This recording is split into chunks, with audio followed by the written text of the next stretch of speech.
Tony Tone, Vintage Sound 93.1 FM on the Mockling Celebrity Hotline. Sebastian Bach, he's got a brand new version of his book, 18 in Life, on Skid Row. You can pick it up, and I believe he is right over there. Sebastian! Tony, how's it going? Nice to talk to you. Man, I'm so well. Thank you so much. Congratulations on the book, 18 in Life, on Skid Row. Coming to, as we're calling it, Paperback version. That's pretty cool.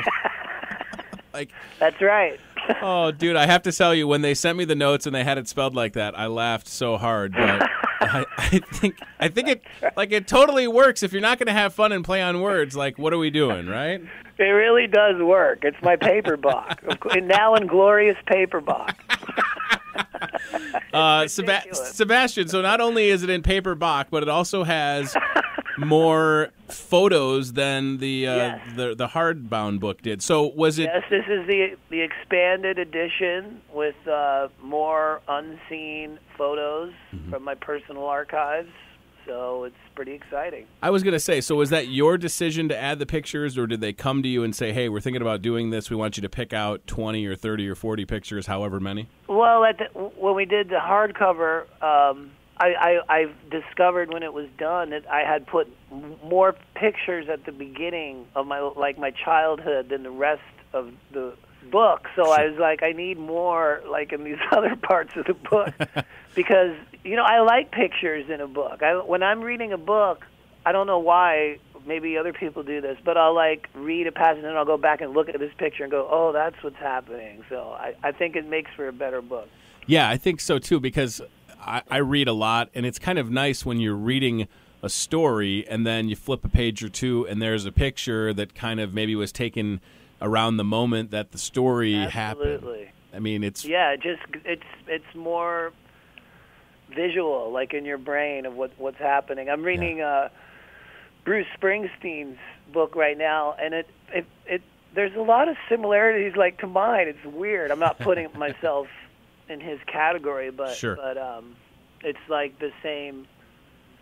I don't know, the same kind of feel to it. It's like him being a teenager in love with rock and roll, and then what happens from there. And he did a weird thing. He put all his pictures at the back of the book. I've never seen that. I was going to say, I read that book. It was a lot, and yeah, that's absolutely true. I think for anybody, Sebastian, like yourself and like Bruce and people that have been in the spotlight that decide to open up and talk about themselves, I mean, I don't know if I could do it, and I've had some interesting experiences. So I wonder, for you, was the thought of doing a book something that you had considered for a while, or was it just something that was presented to you out of the blue? No, I had been asked to do a book years and years ago. Mm-hmm. The first guy was Larry Ratso Sloman, who wrote Bob Dylan's No Way Out, or his big book that he had. Yeah, sure. No Direction Home. I can't remember the name of it. But that was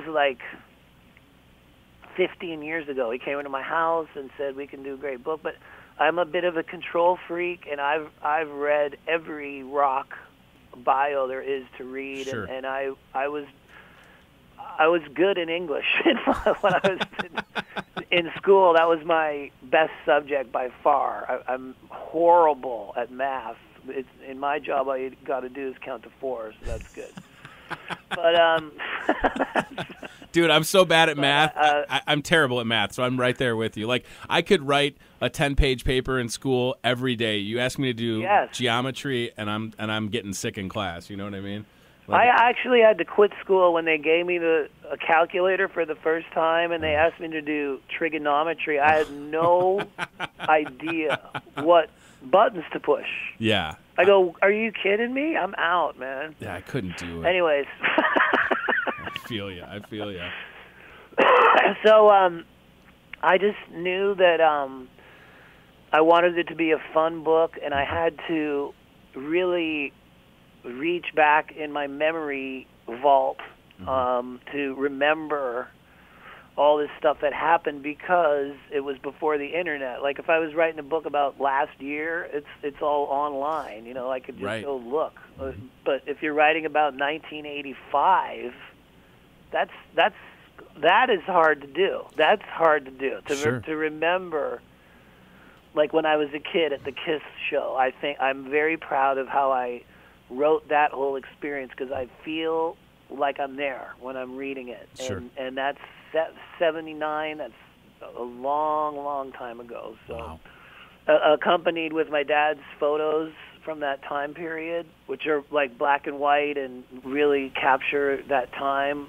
I'm just very proud of how it all fits together. Well, you should be, because the fact that you're willing to reflect on some of the things. And I just wanted to know, like, Sebastian, I've talked to a lot of people in the music industry, but one thing that's never come up, and maybe it's because I always forgot to ask it, you know, I just want you to talk to people about what life on the road is like, because when you're touring and you're touring and you're going into different cities, like, people think, well, they're rock stars, they have this rider and they get whatever they want.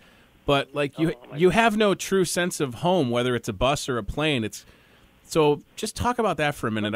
I can really answer you well to that because I just got home like yesterday. Mm-hmm. I just went to Singapore. Okay. Singapore, which is 16-hour flight. Wow. To Singapore. Never been there before. As a lifelong marijuana smoker, obviously there's not going to be any marijuana for me when I get there. Right. So you're saying what is it like? I'm telling the average person. Imagine if you smoked all your life. I know some people will read this and go, yeah, I know what you're saying. And then you're going, okay, now I'm going to sit in this plane for 16 hours. And when I get there, there's no smoke for me because you know why? It says in your passport, penalty for drug possession equals death. Oh no, no! So I don't want to get high that bad. You know? So I'm like, great, okay, here we go. So I get there, okay, you know, I'm still alive. I didn't chew gum. I didn't smoke pot. I'm not stupid. So I did that. Got out of Singapore. Had a great show there. It was awesome. Then we flew to Australia and we did Perth and then Brisbane and then we did 3 cities in 3 days, which was Adelaide, Sydney, and Melbourne. And what people don't get when you're doing something like that, you're doing the show, you're going on at 10 at night. You give 100% till like 12 at night or whatever. Mm-hmm. Then you wind down. Then you do a meet and greet after that. You get back to your hotel at maybe 3, something like that, and you have a lobby call to go to the airport at 7:45 in the morning to do a show that night, and then do it again that night.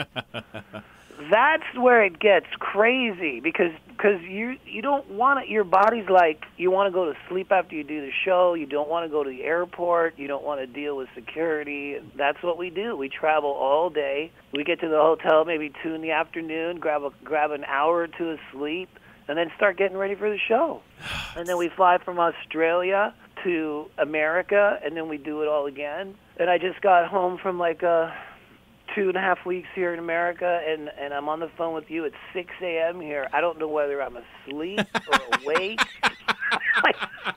My body's been to Singapore, Australia, Florida on the bus. And when you're on the bus, you do the same thing as the airport, only on the bus. You drive all night after the show, right? And you check in your hotel early in the morning and sleep if you can. Oh man, it's such a schedule. We do it because we love the music, and we do it because we're very, very lucky to do it. But as the years go on, like after the show, when people want to party with me, I'm like, I don't have the energy. Like, right.